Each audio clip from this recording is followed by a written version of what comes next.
Yung po mga nasa labas. Pasok. Okay,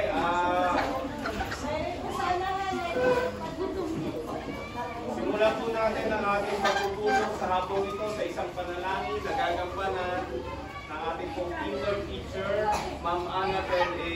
Fernando. Sige po tayo ng lahat ay yung panalangin. Diyos, sa mga pangyayari sa lahat, kami po ay nagpapasalamat sa iyo.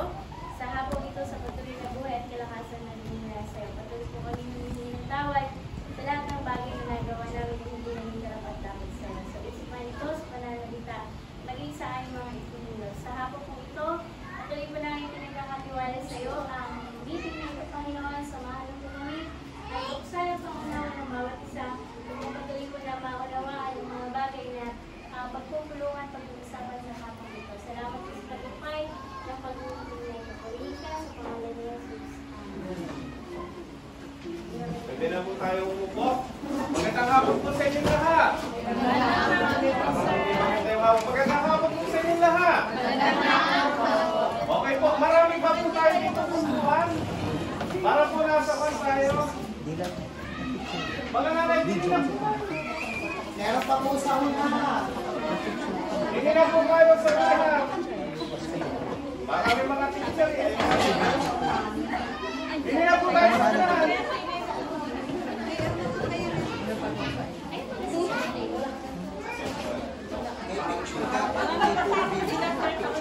Pwede naman yan, hindi. Okay lang naman yan naka-video, pipicturean na. Video nga ito, pang YouTube nga ito eh.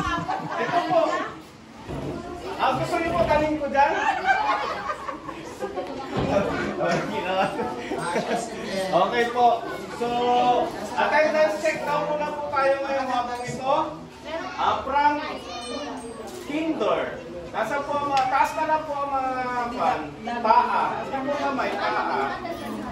Okay, kinder po mga Annabel.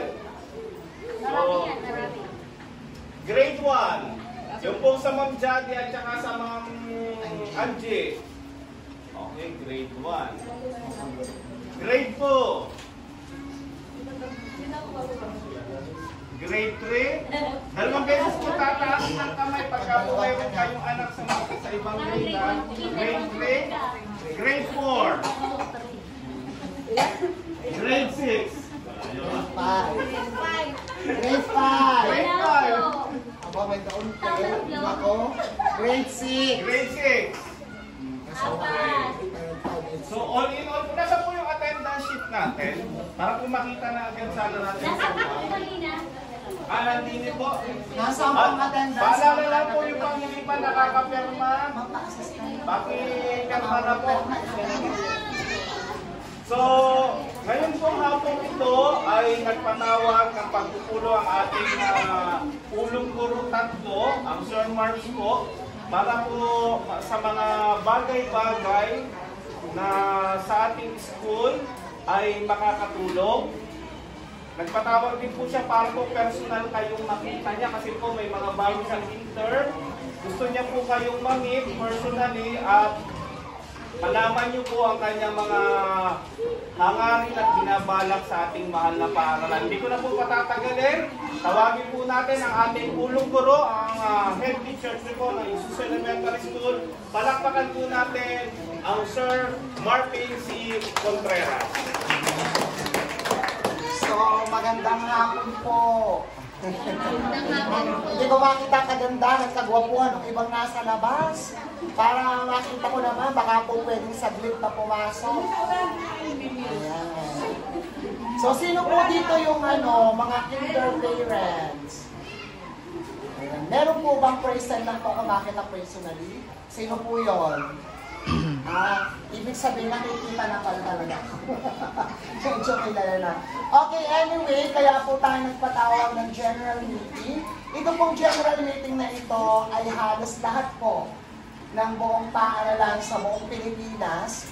After the brigada and opening of classes, nagkakaroon po talaga sila ng tinatawag ng general meeting. Ano po yung general meeting? Dito po tinatalakay yung mga concern, notas, and ano yung dapat natin gawin sa kasalukuyan at ano pa yung mga paghahanda at mga dapat natin mabatid na mga pagbabagay. Kasi po sa atin sa DepEd, lagi pong may nababago taon-taon. Kumbaga, hindi katulad sa mga City Hall, Capitolio, yearly yun na yung ginagawa nila normally. Pag sa DepEd talaga, laging may batas, depende pa sa uupo at magiging DepEd Secretary, laging may bago. Ang number 1 diyan, lahat po ng guro ay kumpleto na pong naka-attend na tinatawag natin matatag training. Sa matatag training po, ang guro po na umattend sa grade level na yun, sa training, ayun na po ang kanyang hahawakan. Hindi na po siya pwedeng i-request sa ibang grade. Halimbawa, ang Sir Rodel, naka-attend na siya ng matatag training na grade 6, so hindi na siya pwedeng galawin. Kumbaga doon na siya. Maliban na lang kung ma-promote. Ano po? Yun. And aside from that, another concern po na aking gustong talakayin ay ang disiplina po ng ating mga anak. Napapansin ko po may mga bata na tumatawid po ng bakod. Ating pagsasabi ng ating mga anak, especially the intermediate ang tumatawid doon. Pero hindi ko na binabanggit ang mga grade level. Ating pangangaralan na pag-uuwi ay dumaan sa tamang gate. Hindi naman kailangan tumawid. At bawal pong pumunta ang bata sa school kapag walang pasok, lalo na pag may bagyo, wala namang abiso at walang guide ng magulang. Paglabasan po ang mga bata, again, sino mo yung mga kinder nga kanina? Okay, yung kinder, in my observation, wala naman po problema sa first week na kayo po ay nakasilip pa sa inyong mga anak. Wala akong problema. But kaya nga po pinag-aaral namin sila sa paaralan para masanay sila maging independent as a learners. So alam niya, naging mag-aaral din kayo. Kayo ba gusto niyo lagi nakasilip ang magulang? So mawawala yung kumpiyansa niya sa sarili. Mawawala yung abilidad niya makisalamuha sa ibang tao nang siya lang. Huwag po natin hayaan na mawala yung sa bata. Okay? So, tanggapin man po natin o hindi, meron po talagang mga bata dito na under observation din po natin for assessment sa tinatawag nating mga batang may special need. Actually, nakapag-assess na kami. So, nakausap ko na po yung mga magulang. But still continues. Again, kung ramdam niyo po ng inyong anak ay parang may special need, huwag po kayong mahihiya na i-open sa guro. At para po mapa-assess po natin, yun naman po hindi i-broadcast. Personal po yun. Para alam nyo yung gagawin nyo at mag-guide din po namin kayo. Kasi iba po ang strategy na ibibigay na turo ng guro doon.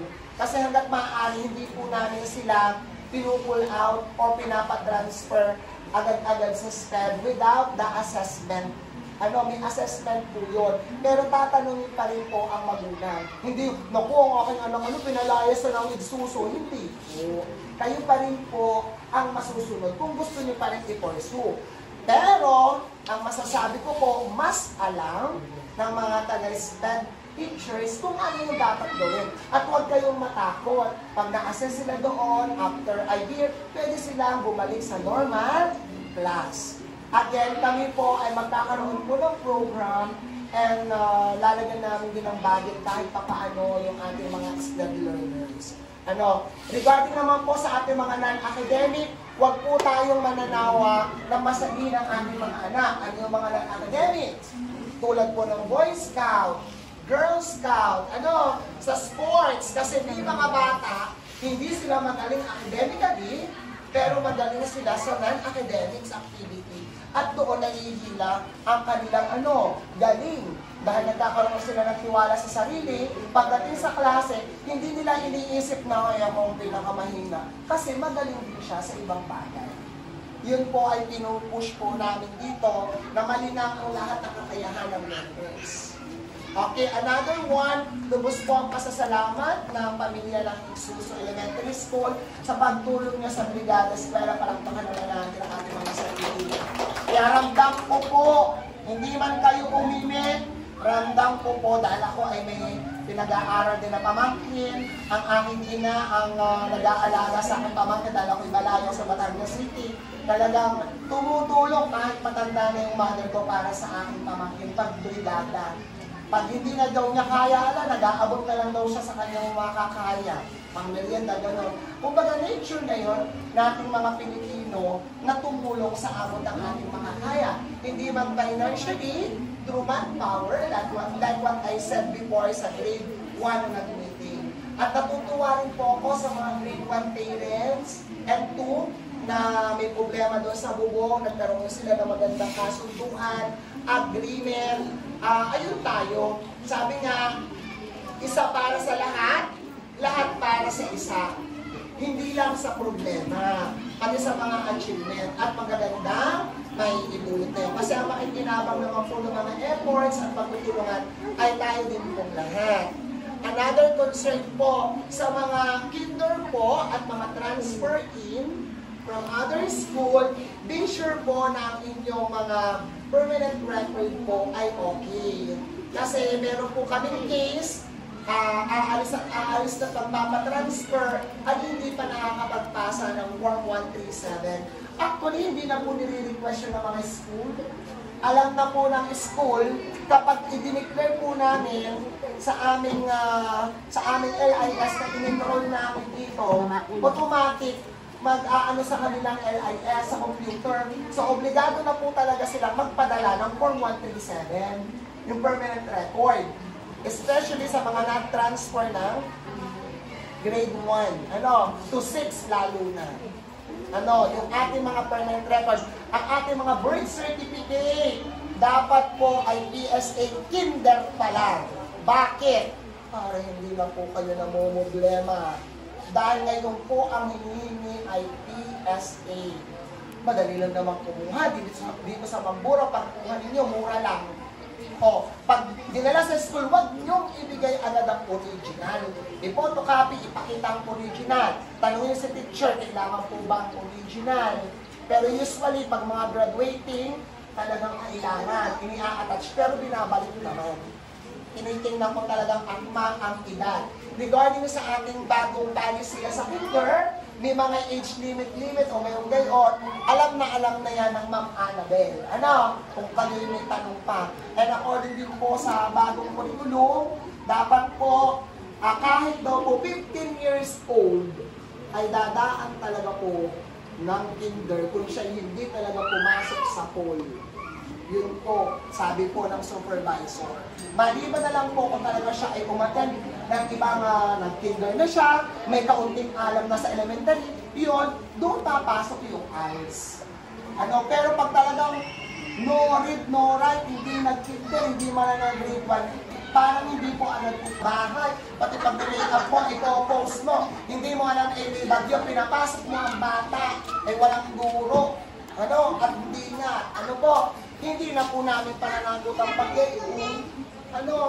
Kaya po meron tayong tinatawag na activity ibinibigay sa tahanan kapag talagang kailangan na sa bahay na lang ang bata. Hindi po mapapagalitan ng guro pag gayon. Pwede pong lumiban ng bata pag may lagnat, excuse letter with the signatories or signature ng kanyang guardian. At kailangan po talaga yung ebidensya. Bakit? Maya-maya, akala niyo liban sa inyo, alam mo yung pumapasok, binigyan mo ng baon, ay nabalitaan mo kung anong nangyari, susugod ka kay teacher, ay walang kaalam-alam ang teacher, naliban naman pala ang anak mo. At tumawid landi, at pumunta doon sa dagat, at naglandi. Nanghuli na ng isda, at pangarap na agad maging fisherman. Pag gayon po, aalamin ninyo, kung napasok o hindi, ay nako, may gayaan po. Okay. So, pasensya na talagang madami.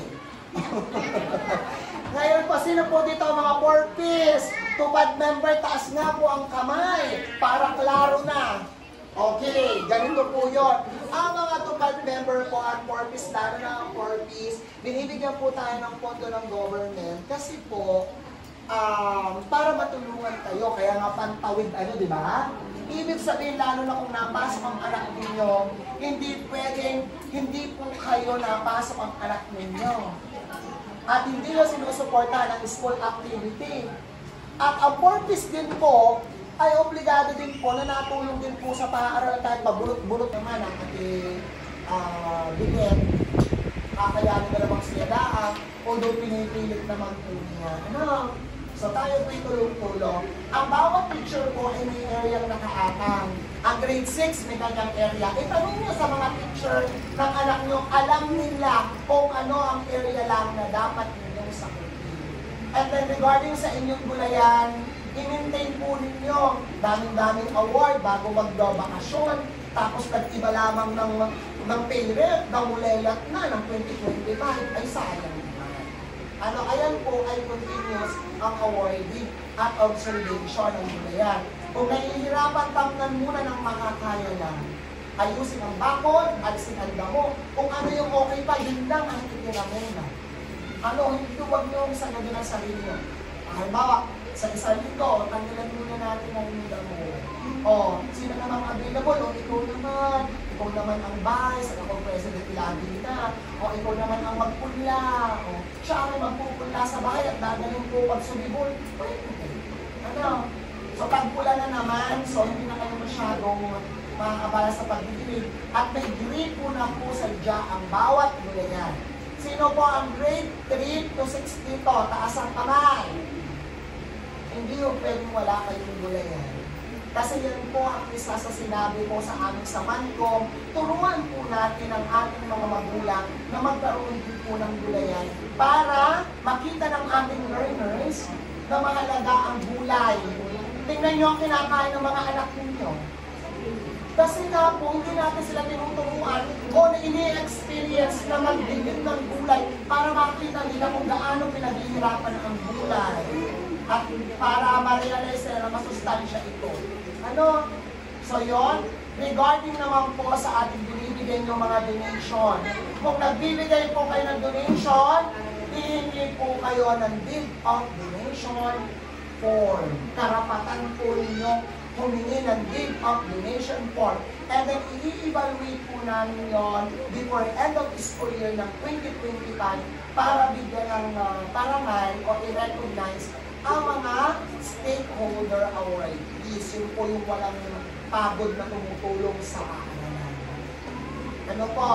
Again po, kung kayo po ay may problema sa classroom, kindly communicate to all your teachers sa mga anak ninyo. Pag hindi na kaya, pwede pong lumapit sa akin. Naintindihan po, huwag yung idadaanin sa post. Ay nako, ang teacher ko, ganon. Ayun na naman ang teacher na iyong anak. Hindi nagtagulo pa kayo sa social media. Pag may problema po, kindly talk to the teachers pag medyo personal na hindi ko lang po ang sermons. Kayang-kayang solusyonan. Lahat ng problema ay nadadaan sa sa usapan at magandang solusyon. Huwag po laging mainit ang ulo. Sasabihin nyo, okay, puro problema, wala namang pera. Kami din ho. Nawawala din po kami ng pera. Kami din ho ay nag-loan. Kumbaga, we ask wala ng edukasyon, mga alagad ng edukasyon, kami po ay ibinababa namin ang kaalaman para hindi mga anak ay matupad ang mga pangarap. Tayo po ay tulungan. Tulungan po dapat tayo dito. Hindi po siraan. Kasi po ang pangaralan mo dito? Ito lang. Kaya dapat po tayo ay nagkakaisa para mag-grow. Actually, ang dami ko na pong nilapit. Kaya isa-isa daw. Isa-isa muna po sa'yo. Alam mo talaga nilalapit. Kaya talagang madami. Actually po, yung ating pong kantin, yung po yung muli pong inilapit, ipapagawa na daw ng kapitan. So yun na. Pag okay na, saka ulit tayo lalapit. Hindi ako nahihiya naman pag net na yan. Pero sa DepEd naman po, yung mga bubong-bubong na yan, yung mga dapat ipagawa, yan naman po ay aming inilalapit din. Meron pong budget ang school, pero hindi naman po sapat. Ayun po ay good for 1 year. At meron po tayo doon sa inyong waiting area na parang transparency mo, binabasa po yun. Kung ano, doon po idinidikit kung ano ang mga pinagkagastosan ng mga siningil na mga expenses. Hindi po yung may liquidation po kami. Ay, saan ba dinaliw ka doon? Meron po liquidation po doon, tingnan ninyo. Ano ba? Yun po. Kami po ay pagdating po sa ganyang bagay ay very transparent. Ano? Kung may naniningay sa inyo ng kakaiba na at libo-libo na, ang talagang kayo namumblema na ay sabihin nyo sa akin, wala naman nung siguro hindi ko ganoon. Dahil kami po ay very transparent sa isusu. Ano po? Yun lang. At last but not the least, suportahan po natin ang ating school canteen. Alam ko naman po na kayo ay may mga ang iba sa inyo ay tindahan. May negosyo din sa labas. Kaso nga lang po, wala na po kaming pondo. Pag may bisita, saan na po kami kukuha? Sa tubo ng kantin ay nangyayari, wala nang nabili. Ay ngayon, kami po ay nahingi pa ng permit, hindi ba po alam? Ang kantin po ng school, meron po kami permit. Ayan po ay ini-evaluate po ng DepEd. Tapos, lahat po ng tinitinda namin dapat po ay healthy. Tapos ba, lalabas ang bata, bumili ng chicherya. Nag-ipot. Ay, batay ni teacher, wala naman tindang gayon. Na problema pa si teacher. So, makita siya, sinugod pa ng magulang. Na pagkama ng pang-antinda ng school ay nakuha naman gayon. Yun po yung ina-avoid namin. Actually po, meron po kami susundin na health pyramid na kung saan kung ano yung ititinda per day. Pag nangungumay na, pinapalitan. Yun po. At yung tinutubol po sa kantin, yun po ay napupunta sa expenses ng school. Hindi naman ho kami, hindi may bisita, hindi ho kami. Ay, hindi naman ho pwedeng kami dumukot din sa aming bulsa. Kung mga doon lang po kami naasa din sa kantin. Kung kayo naman ay gustong magsulong sa kantin, halimbawa si tita, nagsusuman, pwede po. E di may contract, isusulong sa kantin. Halimbawa ay 5 piso ang sulat, bigay ko po sa kantin ng interest. Akin po ang gusto ko. Ganon. Mahala na kayo. Ganon lang. Ay, isang lang, mami. Grabe na lang. Ay, wala pisang suman. Ito po, gusto ang pasasalamat sa yan. Gusto ang pasasalamat ko sa mga magulang. Walang hanggang pasasalamat. Sana po ay lahat isusuportahan ng guro at ang paaralan, yung lamang po. At ngayon po, ay magkakaroon tayo na, sino yung sekretary dito last year na nandito? Nandito ba? Sekretary natin. Sinong officer ang nandito ngayon yung last year? Yan. So, ngayon po ay magkakaroon po tayo ng eleksyon. Yung election po na yon ang papalit po sa ating naging SPTA officer noong last year. Ang magiging SPTA officer po natin, sila po ay hindi po iniilit para sila ang mahirapan. Dahil kayo kami ay mahirapan, iboboto ko yun. Hindi gayon. Ayun po ay iboboto para kumatawan sa ating paaralan kahit dalhin sa munisipyo, dalhin sa anumang sulok ng Occidental, ay maipagmamalaki natin sila. At sila yung popronta sa mga aktibidades at gawain na kailangang idulog pag kailangan ang usapang PTA or SPTA. Unang-una, ang i-elect natin ay hindi lang maganda or guwapo. Dapat ang i-elect natin hindi lang mayaman. Di ba rin mayaman? Ito na, no! Ang i-elect po natin ay may pusong matulungin. At kaya niyang, kumbaga, sanay na siya. At kumbaga ay may time. May time din. Hindi may time magdahilan. May time magka-excuse. Suot-suot ang SPTA uniform. Kung nagpatawag naman ang meeting, tatatlong ulo ang nakaten. Huwag yung gayon. Yun po ay dapat pag nagpatawag ng Sir Mords, nakaten. Ibig sabihin po na may mahalagang pagpupulong na dapat yung mabalik. At ang mga SPTA ay makikikoordinate naman ang mga PTA president ng bawat classroom. So dapat po ang mai-elect po dito sa SPTA ay mga opisyales na din sa bawat classroom doon na pipili. Halimbawa, hindi naman officer sa classroom si ma'am, inomine mo ng president, hindi po pwede. Kung sino yung natititong elected na, maliban ako sa igna at wala na talagang pumatay. Ano ba, wala naman dito, pwede yun. Pero sa president hanggang treasurer, dapat po ay mga elected talaga. Doon pa sa mga PTA ng bawat grade PTA. Okay? So, sino po ang mamumula, Sir Darwin? Ang Sir Darwin po.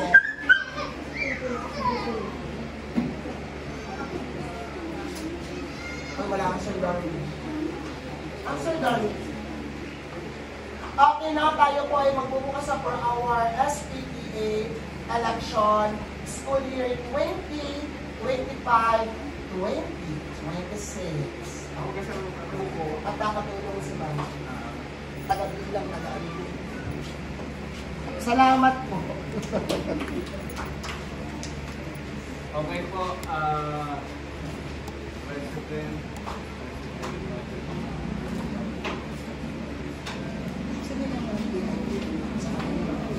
Sir, dapat may BI po yan. Ayun, ayun, meron. Okay po, so, handa na po ba kayo? Yes. Mukhang nagkakatunguhan na eh. Ito na po. Sir, itatala pa natin. At kailangan huwag naman ituro-turo, baka manuno. Pagturo lang ng turo. Okay po. Ma'am, hindi na tagaan. Hirap pa naman ang Tagalog dito. Ang hapag po ay ating binubuksan para sa ang Tagalog sa nomination. Halalan, o pag-halalan. Mas matali English. O mag-English ka na. Hindi po, hapag po para po sa ating Meron din sa president. box. So, mayroon pong gustong mag-nominate. Si Ate Igor. I nominate Mr. Fernando for president. O dito, ma'am. Pinauna po, baka mamaya. O, sige ka po. Dapat dalawa naman turo ng turo. Hindi ko tinuro yun, sir. Hindi, baka maya-mayo na lang. Ano nga Sino po? pa po? May kalaman din. Majority na to. O, yan. Dapat Sino pa po? Baka po meron pa. Sir, Si Ate Ann. I move to close. Wala na magagawa, eh. Kala ko. Okay na po ba? Second motion. Taas po kami nagse-second to the Second motion. motion. Ang nagkakaunti po, taas po ang kamay. Nauunti na ba? Para hindi majority. O sige po. So ang ating pong bagong presidente, gagawat, papan ako ha. Impin. Ano nga ang identity? Ano? Fernando. Opo, sa Vice President po tayo. Sino po ang gustong mag-nominate? Ask po na ang kamay para ma-recognize ko po. Huwag yung masabihin si Ate Igor ulit. Baka may gusto mag-nominate kay Ate Igor. Okay. Huwag na kasi eh. Huwag kong mahiya, kayo ho ang mas nakakakilala. Hindi ka malo po, after any nomination po. Bawal po eh. Sir, Excuse me. di ba meron ng mga officers by classroom? Dapat sila ba yung dapat ma-elect? Sino po? Paano sir mo? Paano malalaman? Ay, alam mo naman nila yan. Ang Alam niyo naman ang officer sa una, di ba? Wala po. Wala Dapat naman po yan. ay elected officer sa room. Sino po dito ang mga officer sa room? Pwede po tumayo. Tayo po, huwag na mahiya. Ayan lang ho, dadalawa po. Nawala single. Nahihiya daw po yung iba. Baka po manominate. Wala kang officer dito, Ma'am Annabel. Sa Monday pa. Ang hindi na nagbigay. Ay siya. Ay dahil wala eh. Kung sino yung mga officer na sa room. Sir, nandito naman sila eh. Ay nasa Ang mga officer ko ba? President, sa president. sa Kinder po nga. Yan na po.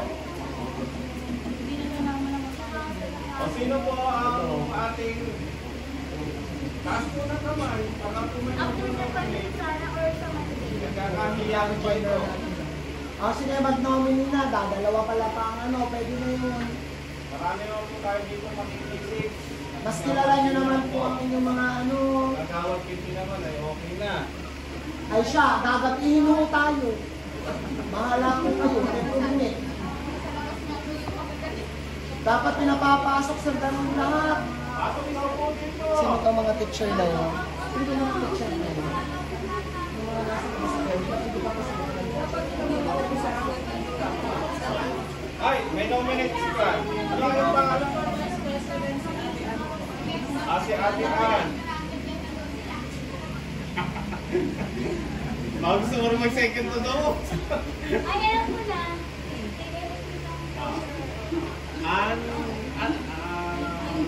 Kim. Para mayakis pwede. Naka-attendance po sila pero hindi napasok ng ano. Sino pa po? Mga Annabel, papasok. Mama Annabel, papasukin mo mga yan.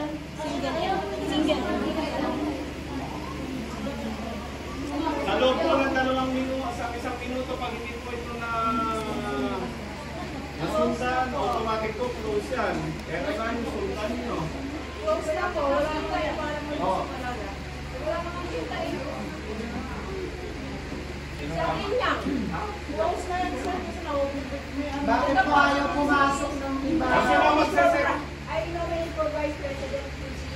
Yung mga nasa labas, inomini niyo. Ayaw pumasok. Inomini yan nasa labas. Vienna. Hindi kayo na officer. Officer yung Officer po. hindi pa ako ng mga Nagilat na po sa inyo. Nagilat siya na.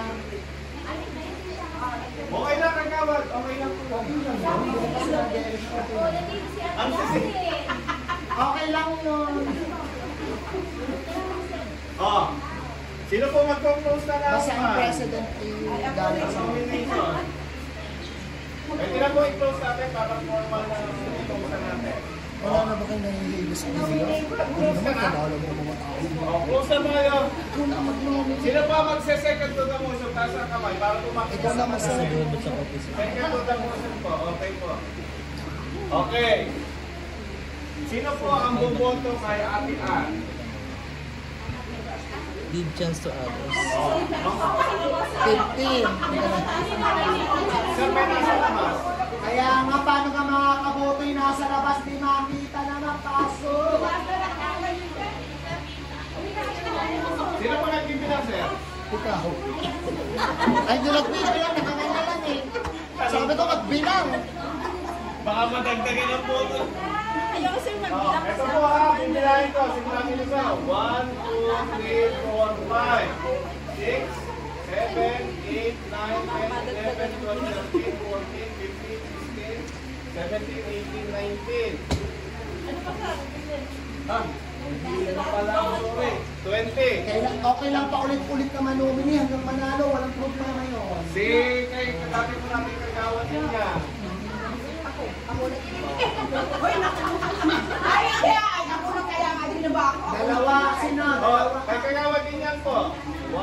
Dala mo na akong isip mo. 1, 2, 3, 4, 5, 6, 7, 8, 9. 9, Wala, hindi ka pwede po. Ayun pa, 11! 11. Ay, dali pa. Oh, so malinaw po si Kalahati. Ate Ann, hindi ko alam ang ha? A-N-A-F. Yan. Ang sekretary po dapat ay Billy Banog. Ang sekretary po ay napakadalawang role. Yan po ay pag nagpamitin ay laging present. Sanay. Ma'am, po secretary, dapat alam mo na Okay. So ito po, secretary. Kasi, sino po ang secretary? Mag-nominate natin, secretary. si Ma'am Ann. O, sige po. I nominate Ate Ann. Anong pangalan ang pangalan?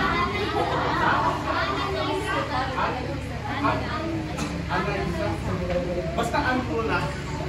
O, Ann. Close na ba? M ito, magsipok ito eh. Ano? Next. Sir, I nominate Mrs. Denalyn Gabayan. Sika. Sino yun? Okay. Hanggang dalawa lang ang puna. Reserve natin yung isa. Okay, close na tayo. Second to the motion. Taas mo ang kamay. Taas mo ang kamay. Yan. Okay, so, butuhan po tayo. Mama Annabel. Kay Mrs. Pagsiko. Taas mo ang kamay. Mrs. Pagsiko. Oh, 1, 2, 3, 4, 5, 6, 7, 8, 9, 10, 11, 12, 13, 14, 15. Meron po nata sa labas? 16. May pahabol po si tatay.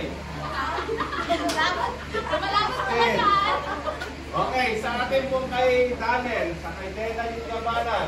Doon po ako mag-start. 1, 2, 3, 4, 5, 6, 7, 8, 9, 10, 11, 12, 13, 14, 15, 16. Ay, hindi ko lang po kayo ang binayo nasa labas. 16 na din sa loob, eh, parang doble pa yun. Yan, treasurer. Ingat yaman. Magaling sa pera.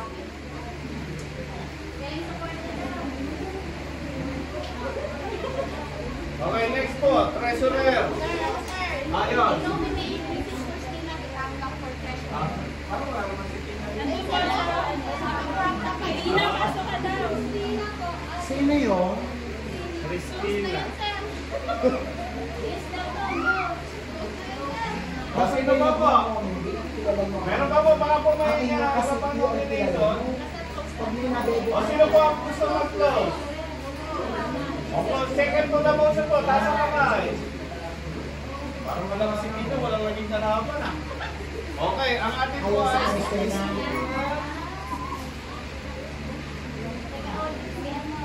Auditor, magaling sa math, kung may mako-compute.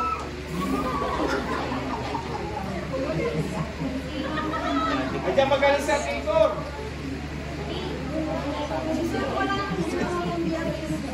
Oh! Auditor! Ay!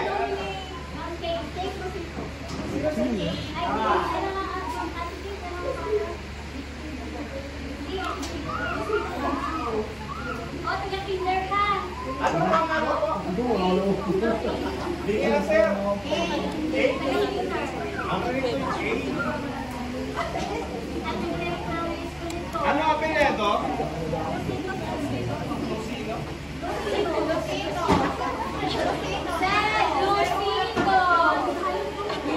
Ah, Okay. sino pa? Hinaantok ako eh.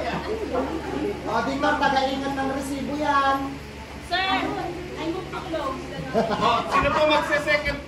Second to the Sino yung sekretary? Punta po sa una, siya po ang masulat ko. Oh, si Kate. Lucito. Oh, sige, sige. Okay na po. Taas na muna po ang kamay ng nagse-second to the motion para makita po namin. Kasi po yung legality na paglaban natin. Okay. Sir, ang PI po natin dalawa. Usually, dalawa ba yun? Parang Usually isa po, lang. dalawa po yun. Kasi kung Kasi dalawa ito po yung taga-alam. Disseminate Ay, ng kung info. kaya makadalawa eh. Depende naman sa number. Kita ka lang po, madami ang project manager. Dalawa lang po, project manager.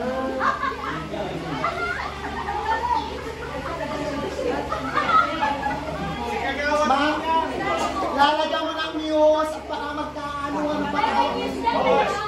Ito po yung si Kagawad niya, sina Ate Ikor. Mayroon pang walang news.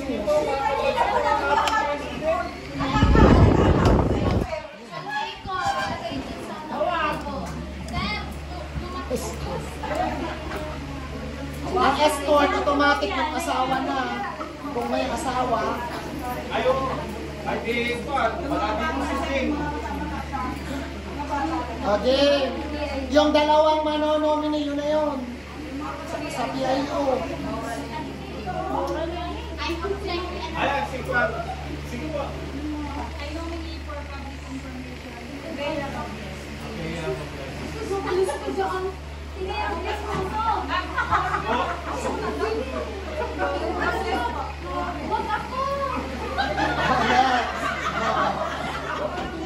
Sino ka po?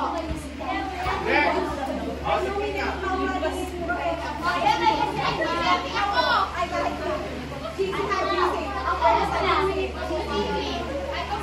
O, sige, sige po. I nominate Ante Iko. O,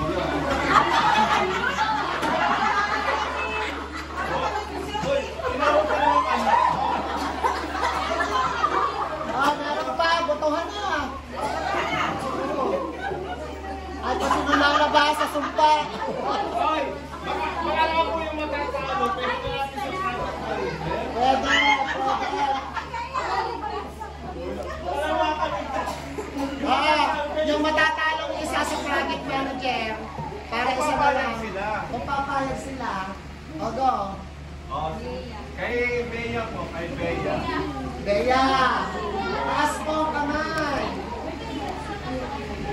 Ako na po ang bibilang. Simula po tayo doon. 1, 2, 3, 4, 5, 6, 7, 8, 9, 10, 11, 12, 13. Ako, mga 14, 15, 16, 17. Kay Mrs. Romero. O, sa Mrs. Romero po. 1, 2, 3. Kampiyan na lang kapag-anak. Oh, 1, 2. Marumero na itang natas. 1, 2, 3, 4, 5, 6. Wala kang lalaki, puro babae lang talaga. 7. Dapat may lalaki kayo. 7. Lumakas ka kaya Igor. Lumakas ka Okay, 1, 2. Binagtaan na yan. Binagtaan. Pag ibinoto na yung humanda paglabas. Oh, 2. Ba't ka parang... Ha? Hindi, may nag-aabot eh. Mayroon din naboto. Siya.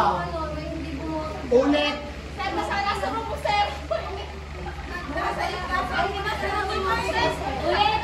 Ulit.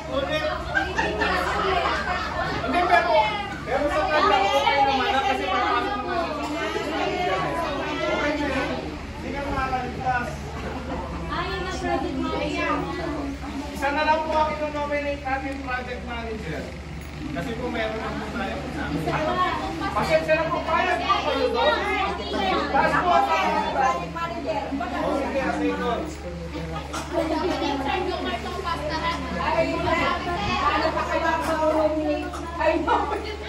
Mr. Donald. Leonard. Cuevas. Cueva. Romalio Cueva. Yan, yung lalaki. Bilas ko po to. Yes na. Sige pa. Donard po, Donard.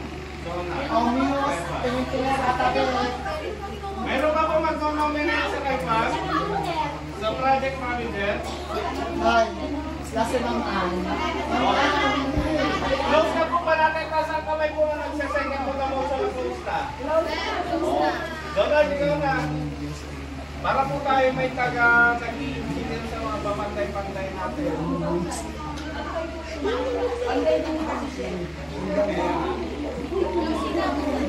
Oh, inuunahan ko na lang po sa Muse. Sige po, inuunahan ko na sa Muse. Wala na kong nalaban kaya Igor, ha? Okay, muna. Ang Muse po. Wala po na. Rarampa muna. Rarampa muna. Ay, pagsaram pa. Kaya tingin ko na. Oh, Muse na po. Muse. Baka po naman mayroon tayong dalag at mag-asawa na umaten. O, pwede ba na asawa? Baka wala nang iwan dito. Kung mayroon. Kung dalaga, Pero po, kung wala namang asawa, okay ito lang. naman dalaga. Huwag na lalagyan ng escort kung dalaga. Pwede naman wala ng escort, Muse na lang. Tanggal lang escort, Muse na lang. Dalaga. Kailangan may grade code may Ang dalaga siya sa Finland ko yan yung dalaga. Dapat po ay 18 years old pataas ang ating officer. Kim, si Kim kasi, hindi ko alam kanino natin ipapart ng si Kim eh. Wala na pong escort, Muse lang. Wala na pong escort, Muse lang. Mag-nominee ho kayo. Dapat kami sila mag-asawa. Sir Darwin, wala na nga pong Wala. escort, Muse Hindi lang. baka po mahanapan natin. kasi sir. Para si Kasi po talaga siya eh. Sino pa, nominee?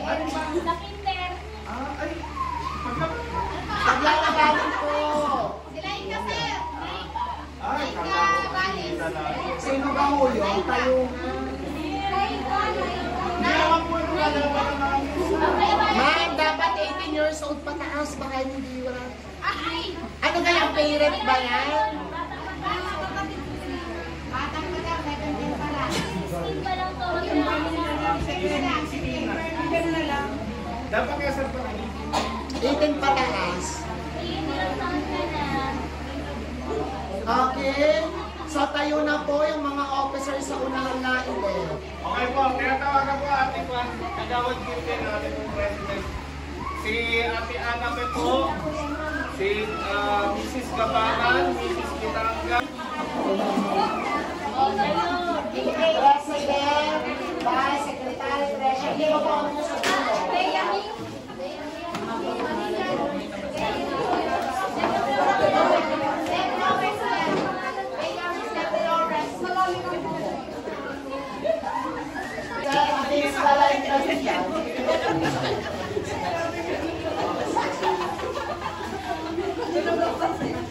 Ayan, sir. Ako si... taas ang... Taas ang kanan kamay po. Kanan kamay po, taas. Ako si, sabihin na yung pangalan. Nanangalan sa posisyon bilang ay malugod na nanunumpa. Nakaus-pusong gagampanan ko ang aking tungkulin bilang PTA officer ng Paralan Registro Elementary School taong panunuan 2025-2026 kasi natawa ako ng Panginoon. Congratulations!